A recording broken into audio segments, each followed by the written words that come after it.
हाँ, राम राम। नमस्कार दोस्तों एवं छात्र छात्राओं। आज GK Ravindra Chauhan YouTube channel के ऊपर मैं फिर से रविंद्र चौहान राजस्थान में बीकानेर का राठौड़ वंश लेकर के हाजिर हूं। बीकानेर के राठौड़ वंश का पार्ट 1 पूरा हो गया था। अब इसका पार्ट 2 नंबर, राठौड़ वंश का पार्ट नंबर 2 बीकानेर। ये आज के गंगानगर, हनुमानगढ़, बीकानेर, चूरू, इन 4 जिलों के स्थान पर पहले एक रियासत हुआ करती थी। उसका नाम बीकानेर रियासत, यानी आज का बीकानेर संभाग। गंगानगर, हनुमानगढ़, बीकानेर, चूरू, इन 4 जिलों में जो बीकानेर संभाग है वो किसी समय बीकानेर रियासत हुआ करती थी। पहले वीडियो में मैं बता चुका हूं, यहां पर शासन करने वाला वंश था राठौड़। राठौड़ वंश के शासकों ने शासन किया। आज पहला शासक है राय सिंह। राय सिंह तक का बीकानेर का राठौड़ वंश पूरा हो गया था।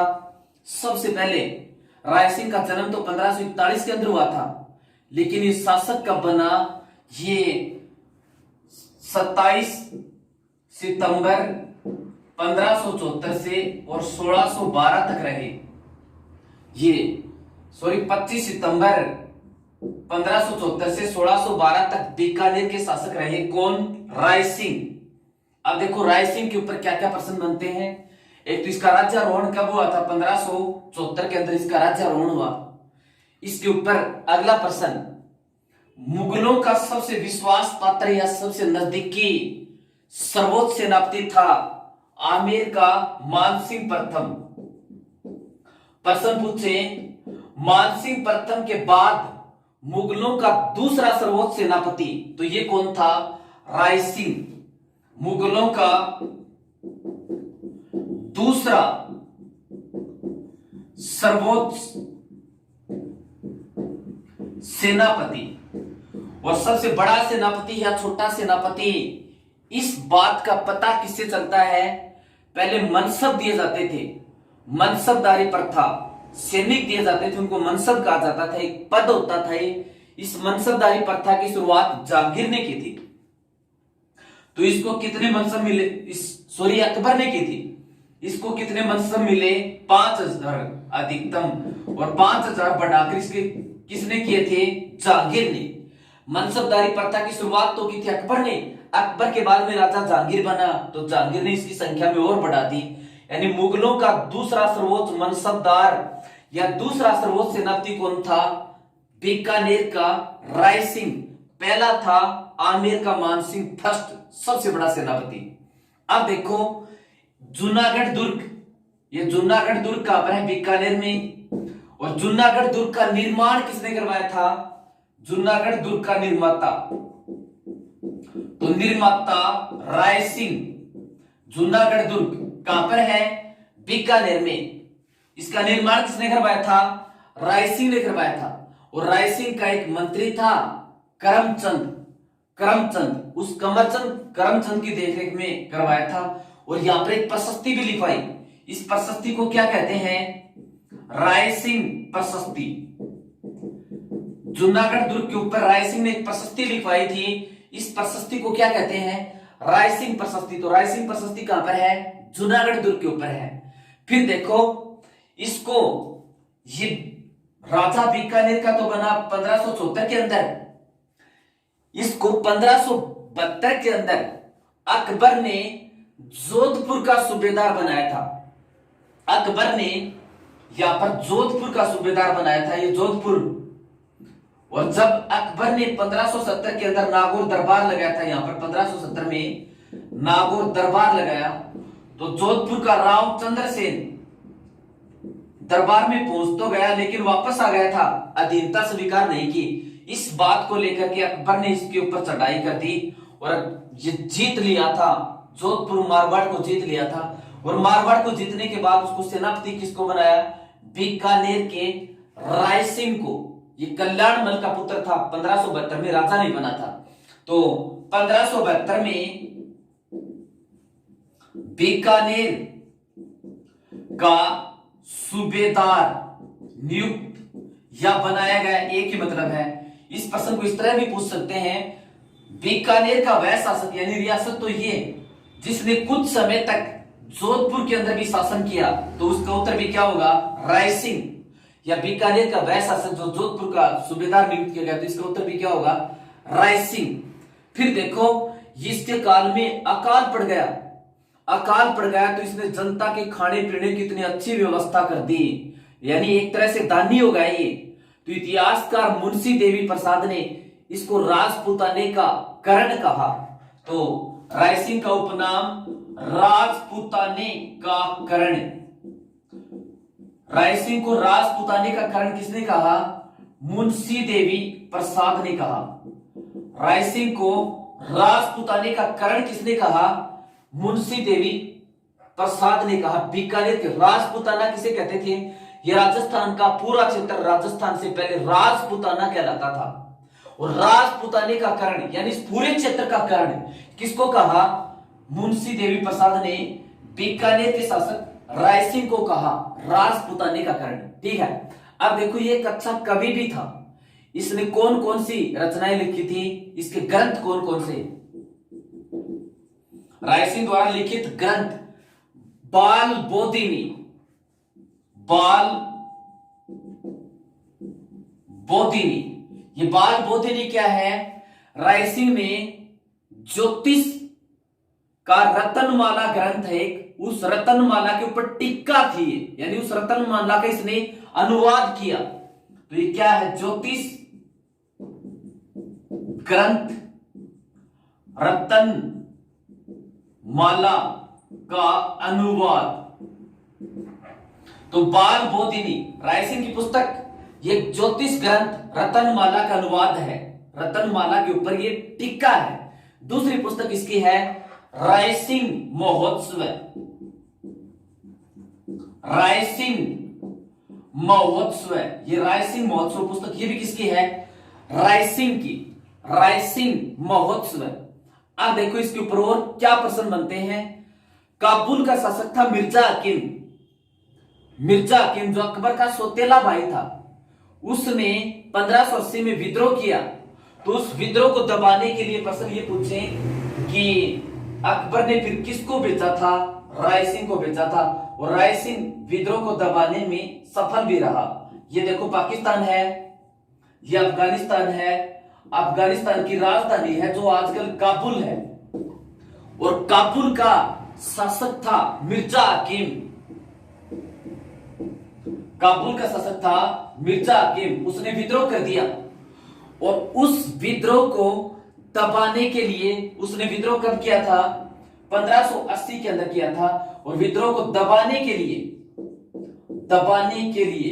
फिर अकबर ने किसको भेजा, रायसिंह ने, और रायसिंह ने विद्रोह को दबा भी दिया।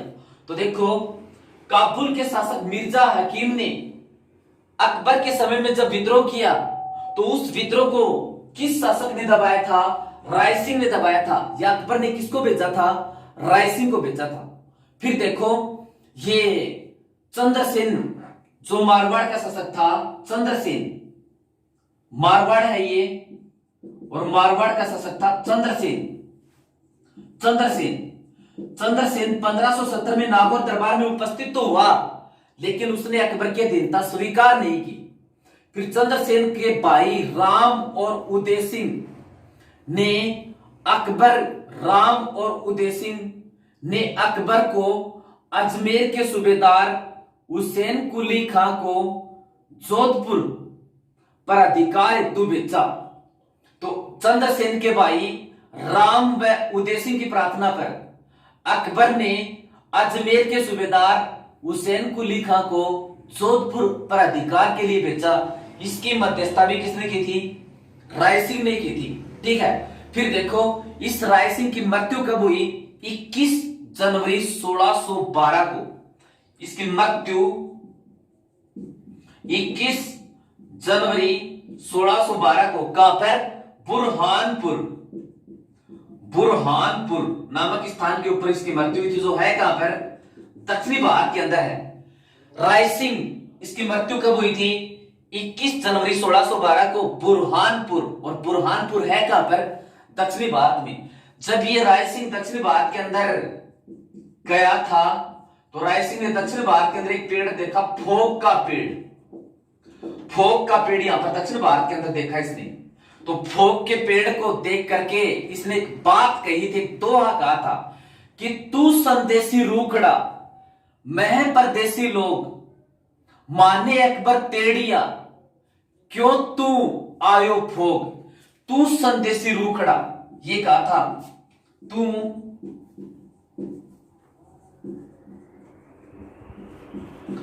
तू संदेशी रूखड़ा, मैं है परदेसी लोग।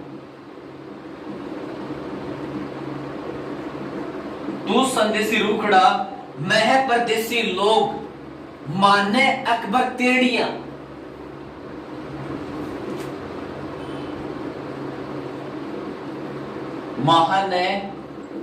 माने अकबर तेड़िया, क्यों तू आयो भोग।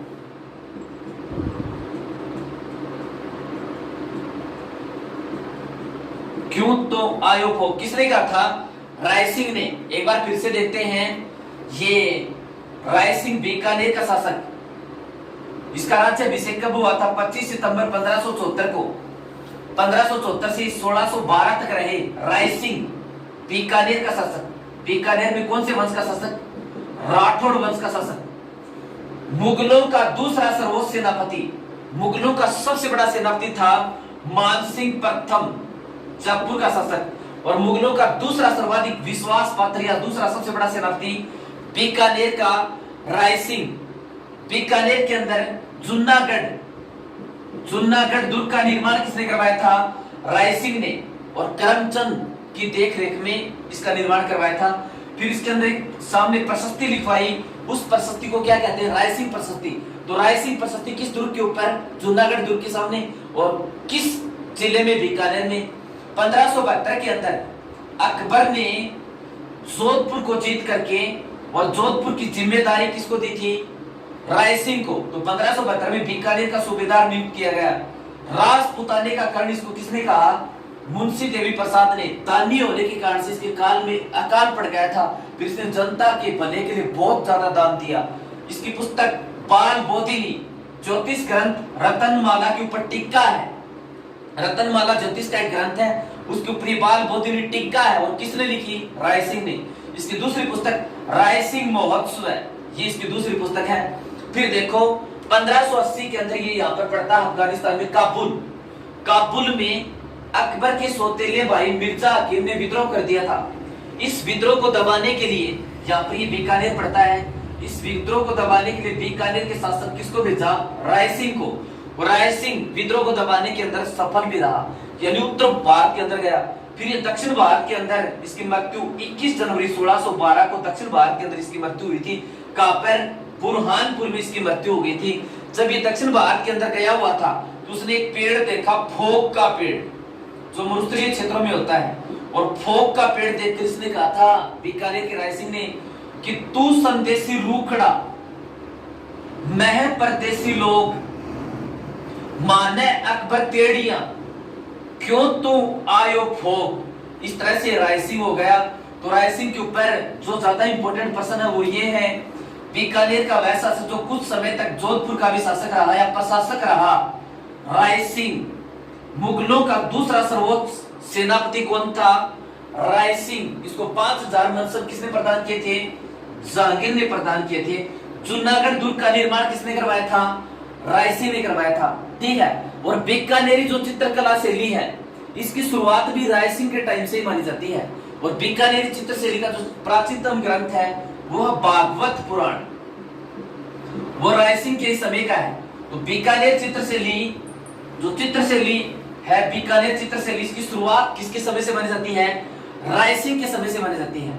अब देखो इसके बाद में अगला शासक कौन बनता है? दलपत सिंह। इसके बाद में अगला आज का 2 नंबर शासक है दलपत सिंह। दलपत सिंह, राय सिंह के बाद में दूसरा शासक दलपत सिंह। ये कब से कब तक रहा? ये 1612-13 तक, 1612-13 तक जहांगीर का समकालीन है। और जहांगीर ने इसको मौत के घाट उतार दिया था। जहांगीर ने इसको मौत के घाट उतार दिया था। तो बीकानेर का वह शासक जिसको जहांगीर ने मौत के घाट उतार दिया था या मृत्यु दंड दिया था, बीकानेर का वह शासक जिसको जहांगीर ने मौत का घाट उतार दिया था, कौन था? दलपत सिंह। देखो क्या बात थी, रायसिंह ने सारी जिम्मेदारी सौंप रखी थी करमचंद को, और करमचंद शासक बनाना चाहता था दलपत सिंह को। करमचंद शासक बनाना चाहता था दलपत सिंह को, जबकि रायसिंह ने अपनी बटियाणी, जब इस बात का पता चला रायसिंह को तो वो बड़ा नाराज हुआ। यानी रायसिंह ने सारी जिम्मेदारी करमचंद को सौंप रखी थी, आप मुगलों के सेवा में था, तो फिर ये करमचंद राजा बनाना चाहता था दलपत सिंह को। रायसिंह को जब इस बात का पता चला, रायसिंह प्रेम करता था अपनी बटियाणी रानी गंगा से। बटियाणी रानी गंगा से ज्यादा प्रेम करता था। बटियाणी का मतलब बाटी शासकों की रानी, और बाटी वंश के शासकों ने शासन कहां पर किया? जैसलमेर में। तो बटियाणी रानी गंगा के पुत्र सूरसिंह को जीवित काल में ही उत्तराधिकारी घोषित किया। यानी इस रायसिंह ने क्या किया? अपनी बटियाणी रानी गंगा के पुत्र सूरसिंह को जीवित काल में उत्तराधिकारी घोषित कर दिया। जब राजा बनाए दलपत सिंह, तो सूरसिंह जहांगीर के सामने उपस्थित हो गया कि महाराज, मेरे पिता ने मेरे को जीते जी उत्तराधिकारी घोषित किया था, ये बात है।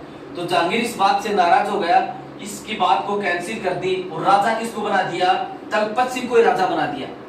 अब दलपत सिंह इस जहांगीर की नीतियों का विरोध करने लगा, और जहांगीर की नीतियों का जब विरोध करने लगा, जहांगीर को इस बात का पता चला, तो जहांगीर ने फिर इसको मौत के ही घाट उतार दिया। किसको?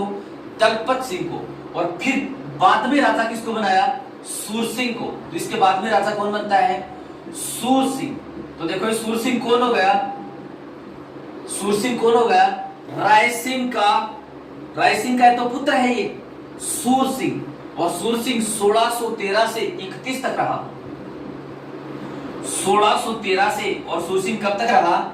31 तक बीकानेर का शासक रहा। इसके ऊपर कोई ज्यादा खास पर्सन बनते नहीं है। सूरसिंह के बाद में देखो, रायसिंह के बाद में दलपत सिंह, जो जहांगीर ने जिसको मौत के घाट उतार दिया था, और फिर इसके बाद में सूरसिंह 1613 से 1631 तक है। इसके बाद में अगला जो राजा है, अगला राजा बनता है महाराजा करण सिंह।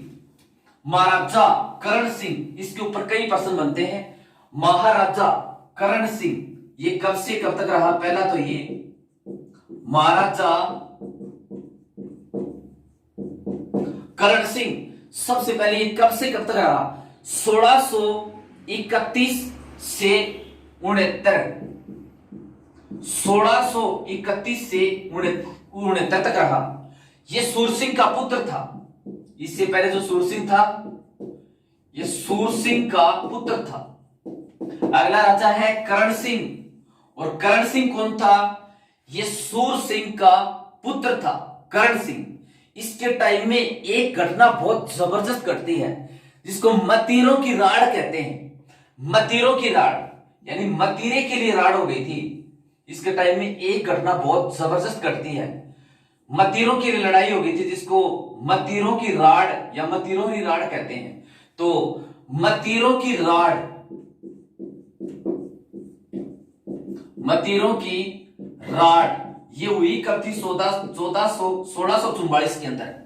और देखो इधर से ये बीकानेर रियासत पड़ती है। बीकानेर में गंगानगर, हनुमानगढ़, बीकानेर, चूरू, यहां तक इसका क्षेत्र है। इधर ये नागौर है, नागौर। तो नागौर ये भी इनसे लगता है। नागौर का था अमर सिंह राठौड़। अमर सिंह राठौड़, ये अमर सिंह राठौड़ कौन था? जो जोधपुर का शासक था ना जसवंत सिंह राठौड़, उस जसवंत सिंह का छोटा भाई है ये। जसवंत सिंह जो मारवाड़ का था, जसवंत सिंह उसका छोटा भाई है अमर सिंह राठौड़। तो ये नागौर का प्रशासक था, यानी नागौर का शासक था, नागौर की जिम्मेदारी इसको थी। तो एक बार क्या हुआ, ये किसी एक रियासत से मतीरे की बेल किसी एक रियासत से दूसरी रियासत में चली गई, यानी नागौर से बीकानेर में चली गई। अब बीकानेर के किसान ने वो मतीरा तोड़ लिया, मतीरा तोड़ना चाहा। इधर से नागौर के किसान ने इस बात का विरोध किया कि बेल तो हमारी है। तो उस दूसरे किसान ने कहा कि बेल आपकी है तो अपने खेत में रखो, इधर यदि हमारे अंदर आएगी तो हम मतीरा तोड़ेंगे। और उस समय किसानों की लड़ाई हुई थी, बात पहुंच गई राजाओं तक। तो 1644 की बात है। बीकानेर का शासक कौन था? करण सिंह। नागौर का कौन था? अमर सिंह राठौड़। तो किसानों की बात राजाओं तक पहुंच गई। अब राजाओं में लड़ाई होगी। तो ये मतीरे की लड़ाई हुई थी, इसलिए इसको मतीरों की राड़ कहते हैं। कब हुई थी? देखो 1644 में। तो किस किस के मध्य हुई थी? करण सिंह और करण सिंह का था बीकानेर का। दूसरी तरफ अमर सिंह राठौड़, ये अमर सिंह राठौड़ का था नागौर का। तो ये मजबूत था, नागौरी महल मजबूत होते हैं। इसमें जीत किसकी हुई थी? अमर सिंह राठौड़ की, यानी इसके अंदर विजय किसकी हुई थी? अमर सिंह राठौड़ की। प्रश्न पूछते हैं, मतीरोरी राड़ बीकानेर के किस शासक के काल में हुई थी? करण सिंह के काल में हुई थी। दूसरा प्रश्न, मतीरोरी राड़ कब हुई थी? 1644 के अंदर हुई थी। किस किस के मध्य हुई थी? बीकानेर के करण सिंह और नागौर के अमर सिंह राठौड़ के मध्य हुई थी। और इसके अंदर जीत किसकी हुई थी? अमर सिंह राठौड़ की हुई थी। मतीरों के लिए राड़ हो गई थी, इसलिए इसको मतीरोरी राड़ कहते हैं। करण सिंह पराजित हो गया था अमर सिंह राठौड़ से। फिर देखो, ये करण सिंह दूरदर्शी था। इसने सोचा जब शाहजहां की मृत्यु हुई तो शाहजहां को अंतिम समय में उसके पुत्रों ने बंदी बना लिया था और उत्तराधिकार को लेकर के लड़ाई शुरू कर दी थी। शाहजहां मुगल बादशाह को उसके पुत्रों ने जीवन के अंतिम समय में बंदी बना लिया था। तो फिर लड़ाई हो गई थी। एक पक्ष औरंगजेब का, दूसरा अन्य पक्ष था। तो औरंगजेब, इसने ये सोचा कि औरंगजेब की जीत होगी, तो फिर ये सोचा कि जिस तरफ से जीत होगी मैं तो उसी पक्ष का साथ दे दूं तो ठीक रहेगा। तो इसने अपने दो पुत्र पद्म सिंह और केसरी सिंह को औरंगजेब का साथ देने के लिए भेजा। अपने पुत्र पद्म सिंह व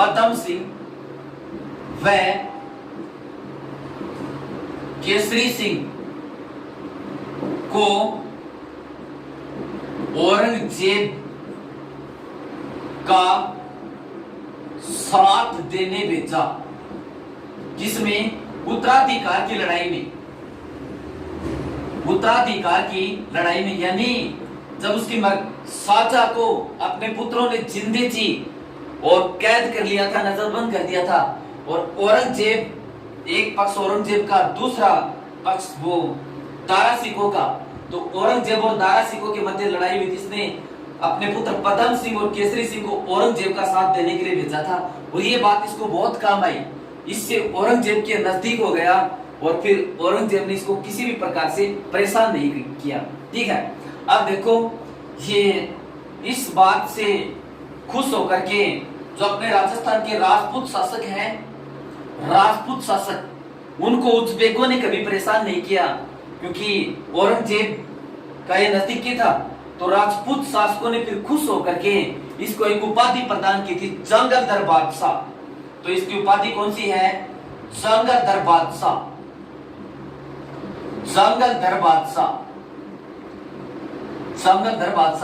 बीकानेर का प्राचीन नाम था जंगल प्रदेश। और जंगलधर बादशाह उपाधि किसकी थी? बीकानेर के शासक करण सिंह की उपाधि कौन सी थी? जंगलधर जंगदर बादशाह। और मुगल शासकों ने औरंगजेब को उपाधि प्रदान की थी, आलमगीर की उपाधि प्रदान की थी। इसने जो साहित्य लिखा वो कौन सा है? साहित्य कल्पद्रुम। इसकी पुस्तक या ग्रंथ साहित्य कल्पद्रुम। कई विद्वानों की सहायता से इसने जो ग्रंथ लिखा, जो पुस्तक लिखा, उसका नाम क्या है? साहित्य कल्पद्रुम। साहित्य कल्पद्रुम, ठीक है। फिर देखो इसके बाद में देशनोक बीकानेर के अंदर जो करणी माता का मंदिर है, करणी माता का मंदिर, करणी माता का मंदिर, और करणी माता का मंदिर कहां पर है? देशनोक। और देशनोक कहां पर है? बीकानेर में। ये बीकानेर के राठौड़ों की इष्ट देवी है करणी माता। और करणी माता ये कौन सी जाति की थी? चारण जाति की थी। इसके मंदिर में सफेद चूहों को क्या कहते हैं? काबा कहते हैं। और सफेद चूहे काबा जिस दर्शनार्थी को दर्शन दे देते हैं वो शुभ माने जाते हैं, यानी उसकी मनोकामना पूरी होगी, ऐसा माना जाता है। तो करणी माता का मंदिर देशनोक बीकानेर में। करणी माता चारण जाति की थी। इसके मंदिर में पाए जाने वाले चूहे काबा कहलाते हैं। प्रश्न यहाँ पर यह है, करणी माता के मंदिर का निर्माण किसने करवाया था? तो बीकानेर के शासक कर्ण सिंह ने करवाया था। तो करणी माता मंदिर का निर्माता, तो करणी माता मंदिर का निर्माता भी कौन होगा? बीकानेर का शासक कर्ण सिंह होगा। ये करणी माता का मंदिर देशनोक बीकानेर में। इसके मंदिर में सफेद चूहे काबा कहलाते हैं। कई कंपटीशनों में यह प्रश्न पूछा जा चुका है। करणी माता चारण जाति की थी, बीकानेर के राठौड़ों की इष्ट देवी थी। इसके मंदिर को स्थानीय भाषा में क्या कहा जाता है? करणी माता के मंदिर को स्थानीय भाषा में मठ कहा जाता है। और यहाँ पर प्रसाद वितरण के 2 कड़ाए हैं, उन कड़ाओं का नाम सावन बादो कड़ाए। सावन बादो प्रसाद वितरण के कड़ाई कहां पर है? करणी माता के मंदिर देशनोक बीकानेर के अंदर है। फिर से देखो कर्ण सिंह के ऊपर 1631 से 69 तक शासक रहा। सूर सिंह का पुत्र था। इसके काल में मतिरोरी राड 1644 के अंदर हुई थी। कर्ण सिंह और अमर सिंह राठौड़ के मध्य अमर सिंह राठौड़ की इसमें जीत हुई थी। इसने औरंगजेब और दारा सिखों के मध्य जब उत्तराधिकार को लेकर लड़ाई हुई तो औरंगजेब का पक्ष लेने के लिए अपने 2 पुत्र भेजे, पदम सिंह और केसरी सिंह। इससे औरंगजेब के साथ इसके संपर्क अच्छे हो गए, यानी कहने का मतलब दूरदर्शी था। तो दारा और औरंगजेब के मध्य जब युद्ध हुआ तो बीकानेर के किस शासक ने औरंगजेब का साथ दिया था? कर्ण सिंह ने दिया था, ठीक है। इसकी उपाधि जंगदर बादशाह। इसने काल में पुस्तक साहित्य कल्पद्रुम और करणी माता के मंदिर का निर्माण किसने करवाया था? कर्ण सिंह ने करवाया था। इसके काल के अंदर और कौन कौन सा साहित्य लिखा गया? एक तो काव्य मीमांसा, दूसरा ये तो हो ही गया साहित्य कल्पद्रुम। एक तो कर्ण भूषण,